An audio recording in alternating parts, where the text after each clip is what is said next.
پیدائش کی کتاب اس کا 39 باب یعقوب کی آخری باتیں۔ اور یعقوب نے اپنے بیٹوں کو یہ کہہ کر بلوایا کہ تم سب جمع ہو جاؤ تاکہ میں تم کو بتاؤں کہ آخری دنوں میں تم پر کیا کیا گزرے گا۔ اے یعقوب کے بیٹوں، جمع ہو کر سنو اور اپنے باپ اسرائیل کی طرف کان لگاؤ۔ اے روبن، تو میرا پلوٹھا، میری قوت اور میری شہزوری کا پہلا پھل ہے۔ تو میرے روب کی اور میری طاقت کی شان ہے۔ تو پانی کی طرح بے ثبات ہے، اس لیے تجھے فضیلت نہیں ملے گی، کیونکہ تو اپنے باپ کے بستر پر چڑھا، تو نے اسے نجس کیا۔ روبن میرے بچھونے پر چڑھ گیا۔ شمعون اور لاوی تو بھائی بھائی ہیں، ان کی تلواریں ظلم کے ہتھیار ہیں۔ اے میری جان، ان کے مشورہ میں شریک نہ ہو۔ اے میری بزرگی، ان کی مجلس میں شامل نہ ہو، کیونکہ انہوں نے اپنے غضب میں ایک مرد کو قتل کیا اور اپنی خودرأئی سے بیلوں کی کونچیں کاٹی۔ لعنت ان کے غضب پر، کیونکہ وہ تند تھا، اور ان کے قہر پر، کیونکہ وہ سخت تھا۔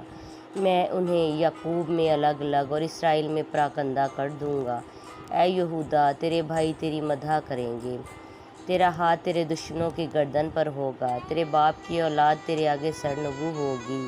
یہودا شیر ببر کا بچہ ہے۔ اے میرے بیٹے، تو شکار مار کر چل دیا ہے، وہ شیر ببر بلکہ شیرنی کی طرح دبک کر بیٹھ گیا، کون اسے چھیڑے؟ یہودا سے سلطنت نہیں چھوٹے گی اور نہ اس کی نسل سے حکومت کا عصا موقوف ہوگا، جب تک شلوا نہ آئے اور قومیں اس کے مطیع نہ ہوں گی۔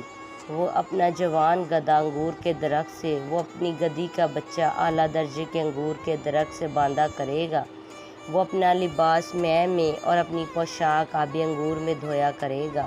اس کی آنکھیں مے کے سبب سے لال اور اس کے دانت دودھ کی وجہ سے سفید رہا کریں گے۔ زبلون سمندر کے کنارے بسے گا اور جہازوں کے لیے بندر کا کام دے گا، اور اس کی حد صدا تک پھیلی ہوگی۔ اشکار مضبوط گدھا ہے جو 2 بھیڑ سالوں کے درمیان بیٹھا ہے۔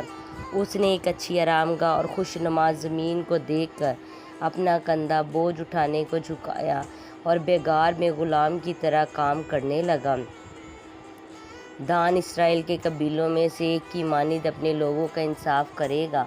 دان راستے کا سانپ ہے، وہ راہ گزر کا عفری ہے جو گھوڑے کے عقب کو ایسا ڈستا ہے کہ اس کا سوار بچھاڑ کھا کر گر پڑتا ہے۔ اے خداوند، میں تیری نجات کی راہ دیکھتا آیا ہوں۔ جد پر ایک فوج حملہ کرے گی، پر وہ اس کے دمبالا پر چھاپا مارے گا۔ عاشر نفیس اناج پیدا کیا کرے گا اور بادشاہوں کے لائق لذیذ اشیاء مہیا کرے گا۔ نفتالی ایسا ہے جیسے چھوٹی ہوئی ہرنی، وہ میٹھی میٹھی باتیں کرتا ہے۔ یوسف ایک پھلدار پودا ہے، ایسا پھلدار پودا جو پانی کے چشمہ کے پاس لگا ہوا ہو اور اس کی شاخیں دیودار پر پھیلی ہوں۔ تیر اندازوں نے اسے بہت چھیڑا اور مارا اور ستایا ہے، لیکن اس کی کمان مضبوط رہی اور اس کے ہاتھوں اور بازوؤں نے یعقوب کے قادر کے ہاتھ سے قوت پائی۔ وہیں سے وہ چوپان اٹھا ہے جو اسرائیل کی چٹان ہے۔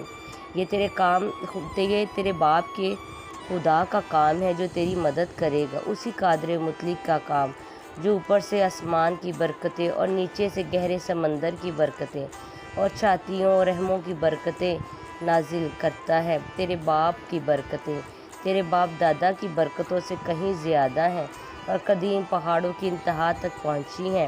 وہ یوسف کے سر بلکہ اس کے سر کی چاندی پر جو اپنے بھائیوں سے جدا ہوا نازل ہوگی۔ بنیامین پھاڑنے والا بھیڑیا ہے، وہ صبح کو شکار کھائے گا اور شام کو لوٹ کا مال بانٹے گا۔ اسرائیل کے 12 قبیلے یہی ہیں، اور ان کے باپ نے جو جو باتیں کہہ کر ان کو برکت دی وہ بھی یہی ہے۔ ہر ایک کو اس کی برکت کے موافق اس نے برکت دی۔ یعقوب کی وفات اور تدفین۔ پھر اس نے ان کو حکم کیا اور کہا کہ میں اپنے لوگوں میں شامل ہونے پر ہوں۔ مجھے میرے باپ دادا کے پاس اس مغارہ میں جو عفرون ہتی کے کھیت میں ہے دفن کرنا، یعنی اس مغارہ میں جو ملک کنعان میں ممرے کے سامنے مکفیلا کے کھیت میں ہے، جسے ابراہیم نے کھیت سمیت حفرون ہتی سے مول لیا تھا تاکہ گورستان کے لیے وہ اس کی ملکیت بن جائے۔ وہیں انہوں نے ابراہیم کو اور اس کی بیوی سارہ کو دفن کیا، وہیں انہوں نے اسحاق اور اس کی بیوی ربکہ کو دفن کیا، اور وہیں میں نے بھی لیا کو دفن کیا، یعنی اسی کھیت کے مغارہ میں جو بنی حد سے خریدا تھا۔ اور جب یعقوب اپنے بیٹوں کو وصیت کر چکا تو اس نے اپنے پاؤں بچھونے پر سمیٹ لیے اور دم چھوڑ دیا اور اپنے لوگوں میں جا ملا۔ آمین۔